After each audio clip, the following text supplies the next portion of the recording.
Welcome to our Tamil lunch box channel. நம்ம இன்னைக்கு பாகற்காய் தொக்கு எப்படி செய்யறதுன்னு பார்க்க போகிறோம்.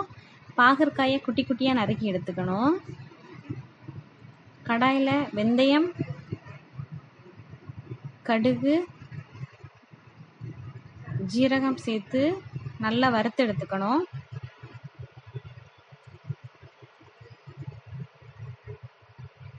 நல்லா வறுத்த பிறகு இடிக்கல்ல போட்டு நல்லா பொடியாக இடித்து எடுத்துக்கணும். இப்போ கடாயில் நல்லெண்ணெய் ஊற்றி கடுகு, ஜீரகம், காயப்பொடி, பூண்டு சேர்த்துக்கோங்க. இதுக்கு கூடால வெட்டி வச்சிருக்க பாகற்காயை சேர்த்து நல்லா கிளறி விட்டுக்கணும். புளி சேர்த்துக்கோங்க. வத்தல் பொடி, உப்பு, மஞ்சள் தூள், தண்ணி சேர்த்து கிளறி விட்டு கொதிக்க விட்டுக்கோங்க.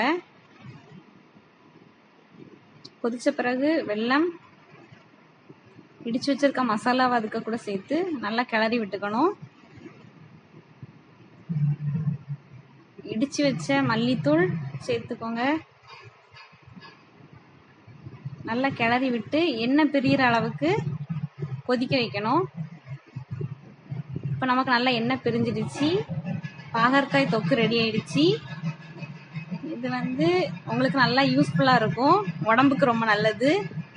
இதை கண்ணாடி பாட்டிலில் அடைச்சி வச்சு ஃப்ரிட்ஜில் வச்சுக்கோங்க. 3 மாதம் வேணாலும் யூஸ் பண்ணலாம். நீங்களும் வீட்டில் செஞ்சு பாருங்கள். லைக் பண்ணுங்கள், கமெண்ட் பண்ணுங்கள், ஷேர் பண்ணுங்கள், சப்ஸ்கிரைப் பண்ணுங்கள். தேங்க்யூ.